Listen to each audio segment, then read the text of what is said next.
तो यहाँ पे बहुत सारे मार्वल फैंस को लग रहा था कि स्पाइडरमैन जो 4 है वो एवेंजर्स डूम्सडे के पहले आने वाली है। लेकिन जब मार्वल स्टूडियोज और सोनी पिक्चर्स ने मिल के इनकी डेट अनाउंस की तो ऑडियंस काफ़ी ज़्यादा कंफ्यूज हो गई और हैरान भी हो गई। अब यहाँ पे जो स्पाइडरमैन 4 है वो डूम्सडे के बाद आएगी और सीक्रेट वॉर से पहले आएगी। यानी कि ये मूवी में काफ़ी ज़्यादा कियोस होने वाला है, क्योंकि सीधे ये डूम्सडे के बाद हो रही है, जिसकी वजह से यहाँ पे स्पाइडरमैन की जो लाइफ है वो बहुत ज़्यादा उथल पुथल मचाएगी। पर अब जबकि ये डूम्सडे के बाद आने वाली है, इसकी स्टोरी और ज़्यादा कॉम्प्लिकेटेड हो सकती है, क्योंकि गाइज आपको पता होना चाहिए कि डूम्सडे के बाद मल्टीवर्स एक ब्रेक इवन पॉइंट पे पहुंच जाएगा, जिसे ठीक करने के लिए हो सकता है बैटल वर्ल्ड क्रिएट किया जाए, या फिर उनमें से कोई एक यूनिवर्स जिसे हम लोग प्राइम यूनिवर्स कह सकते हैं वही सर्वाइव करे। और इन्हीं के बीच में स्पाइडरमैन 4 की जो घटना होगी वो देखने में काफ़ी ज़्यादा इंटरेस्टिंग होगी। हालांकि टाइटल की बात करें तो आज के दिन में वो टाइटल लीक होता हुआ नज़र आ रहा है, जिसका नाम है स्पाइडरमैन ब्रांड न्यू डे। अब यहाँ पे टाइटल से एक चीज़ तो क्लियर है,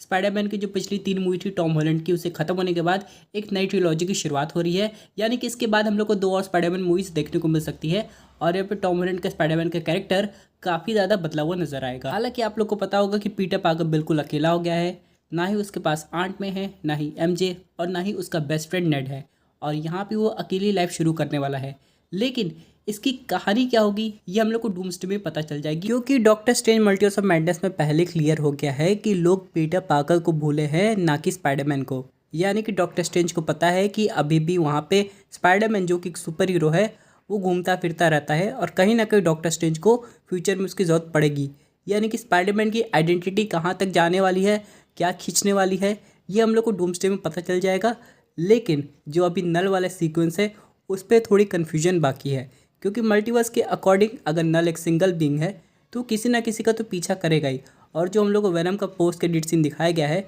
जिसमें एक वेनम का सब पार्ट बच गया है जो कि कॉकरोच के साथ बॉन्ड हो गया है, उसके अलावा जो एमसीयू में वेनम का सब पार्ट था उसका क्या होगा, ये जो प्लॉट होल है उसे क्लियर करना काफ़ी ज़रूरी हो जाता है। हालांकि बात करें एक अजीब से कॉन्सेप्ट की, जो कि आगे जाके सुनने में काफ़ी ज़्यादा इंटरेस्टिंग लगेगा और देखने में भी, वो है बैटल वर्ल्ड का कॉन्सेप्ट, जहाँ पे कहा जाता है कि एवेंजर्स डूम्सडे में मल्टीपल विलन्स होंगे और पीटर पार्कर के सामने उसका बेस्ट फ्रेंड नेड हॉबगॉब्लिन बन के आएगा। हालांकि वो ठीक हो सकता है अगर पीटर डॉक्टर डूम का साथ दे कुछ समय तक, और डॉक्टर डूम के पास हॉबगॉब्लिन को ठीक करने का एंटीडोट है, और कहीं ना कहीं ये रीज़न होगा स्टार्टिंग में डूम्सडे में हम लोग को पीटर डॉक्टर डूम की हेल्प करता हुआ नजर आएगा कुछ टाइम के लिए। लेकिन इसके आगे की स्टोरी क्या हो सकती है वो बहुत जल्दी हम लोग को पता चल सकती है, क्योंकि कहीं ना कहीं कुछ लीक्स तो ज़रूर सामने आएंगी, कुछ प्लॉट ज़रूर देखने को मिलेंगे, और वो जब लीक होंगे तो थोड़ी क्लैरिटी मिलेगी कि आखिरकार स्पाइडरमैन 4 में क्या हो सकता है। पर मूवी की शुरुआत की बात करें तो कहा जा रहा है कि मूवी ग्राउंडेड लेवल पे शुरू होगी, लेकिन मेरे हिसाब से जब एवेंजर्स डूम्सडे के बाद इनके इवेंट शुरू हो रहे हैं तो आखिरकार मूवी ग्राउंडेड लेवल पे कैसे शुरू हो सकती है,